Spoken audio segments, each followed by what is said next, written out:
आप देख रहे हैं बिहार न्यूज 25। हमारे साथ जदयू प्रवक्ता अंजुम आरा जी। मैम, हमारे चैनल पर स्वागत है। मैम, बहुत बहुत शुक्रिया।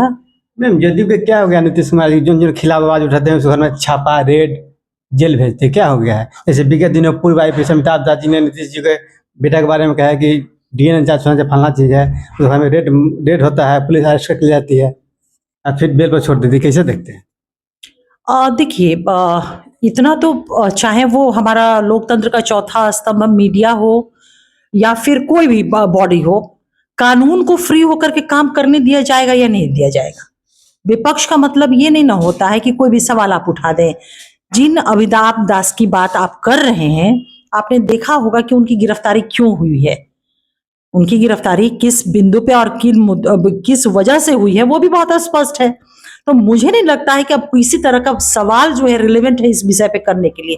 और ईडी का छापा, सीबीआई, अमिताभ दास की गिरफ्तारी से हमारे आदरणीय नेता मुख्यमंत्री जी का क्या संबंध है जो आपने आपको रिलेट कर रहे हैं? पहले हमको ये बताया। आप कह रहे हैं कि हम नीतीश जी के बेटा जी के टारगेट की, इसीलिए प्रशासन आके हमको तंग कर अरे रही है। प्रशासन उनको क्यों गिरफ्तार किया है तो पब्लिक डोमेन में है ना, कि महामहिम राष्ट्रपति महोदया को उन्होंने क्या लेटर लिखा था। क्या वो जो उन्होंने पत्र, जिन शब्दों का प्रयोग देश के माननीय प्रधानमंत्री जी के लिए उन्होंने किया, एक भारत के नागरिक होने के नाते क्या क्या कानून इसकी इजाजत देता है किसी नागरिक को? वो कहें कि राहुल गांधी जी सदन में बोले हुए हैं, खुलासा किए हैं राहुल गांधी जी। नहीं, अब आप राहुल गांधी जी खुलासा सदन में किए हुए हैं, स्टेफन फाइल्स पे आपका कहना है, बिल्कुल वो सदन में बोल रहे हैं। लेकिन इन्होंने जिन शब्दों का प्रयोग किया है, ठीक है, वो क्या किए नहीं किए अब जुडिशरी के अंतर्गत है ना। जब कोई भी जुडिशरी इंटरफेयर कर गई है, अब न्यायालय में उनको जाना है, न्यायालय उस चीज को देखेगा। हमको आपको बोलने का अधिकार कहाँ है कि उन्होंने जिन शब्दों का प्रयोग किया वो भारतीय दंड संहिता के अंतर्गत है कि नहीं है, ये कोर्ट को देखना है, संज्ञान लेना है, न्यायालय को लेना है। तो हम आप इसमें बोल के क्या करेंगे? और रही बात सीबीआई और ईडी की, जो लोग अगर इस तरह की बात करते हैं ना, वो अपने कंडक्ट को देखे। आपके घर में क्यों नहीं सीबीआई चला जा रहा है? हमारे घर में क्यों नहीं ईडी आ जा रहा है? जिन लोगों का वैसा आचरण, पॉलिटिकल कंडक्ट रहा है, करप्शन के मामले रहे हैं, तो सीबीआई ईडी जाती है, एफआईआर उनके ऊपर होता है तभी जाती है। अरे मुकदमा दर्ज है तभी ना सीबीआई गई है। तो क्या अपेक्षा करते हैं आप? कानून काम ना करें, इन्वेस्टिगेटिंग एजेंसियां जो है वो काम ना करें। अगर वो अपना एक प्रॉपर वे में वो अपने काम दायित्वों का निर्वहन कर रही हैं, तो आप सवाल उठाएंगे। और हमारे आदरणीय नेता नीतीश कुमार जी का नाम कैसे कनेक्ट कर दीजिएगा उससे? ये तो कहीं से अच्छी बात है। सबूत था।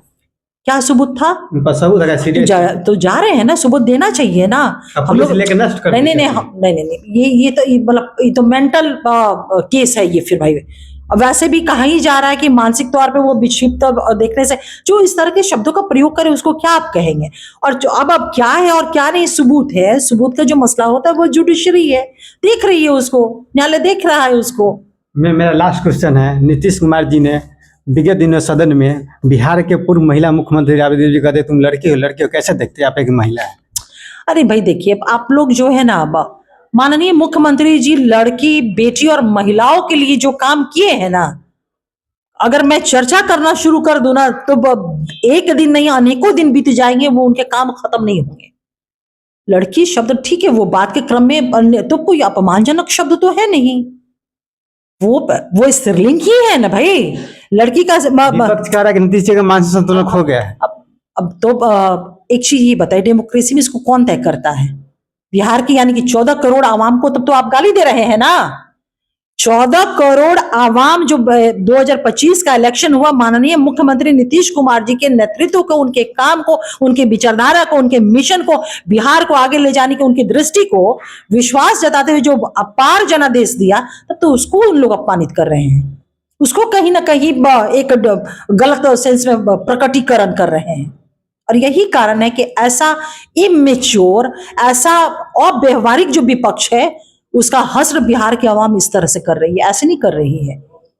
नीतीश कुमार जी के विजन के बारे में बताना पड़ेगा, नीतीश कुमार जी ने जो काम किया बताना पड़ेगा, नीतीश कुमार जी की जो सोच मानसिकता है बिहार के डेवलपमेंट और ग्रोथ को लेकर के, बेटियों के सशक्तिकरण को लेकर के, अनुसूचित जाति जनजाति समाज के उत्थान को लेकर के, किसी के पास है वो विजन? राष्ट्रीय पटल पे भी आप कह दीजिए इसी दलित समाज का व्यक्ति जब फ्लैग होस्टिंग होता था, ध्वजारोहण होता था, तो ताली बजाता था ना, और सिर्फ जनगण गाता था।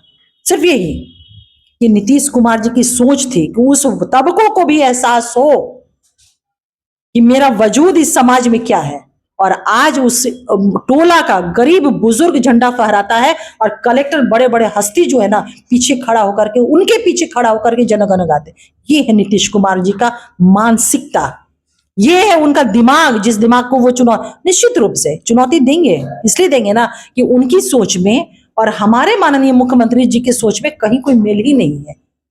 तो ये सारी चीजें, बेटियां घर से बाहर नहीं ना निकलती थी जी। जब घर से बाहर जाती थी तो 5 साल का बहुत बच्चे को कहा जाता था ना कि दीदी बहरी जाते तनी संगे चल जा। तो अभी भी तो आज वर्दी पहन करके क्यों सड़कों पे आपको बिहार की बेटियां डीएसपी के तौर पे, पुलिस ऑफिसर के तौर पे नहीं दिख रही हैं, जो अत्याधुनिक हथियार लेकर आपकी रक्षा सुरक्षा कर रही हैं, उस विपक्ष की भी रक्षा सुरक्षा कर रही हैं, जो एक अमर्यादित टिप्पणी वो हम लोगों को करते हुए दिख रहा है। ये किसका विजन है? कभी आप कार्यालय में जाते होंगे, शायद आप उस वक्त छोटे होंगे, किसी कार्यालय में महिला की संख्या नगण्य हुआ करती थी, ना के बराबर।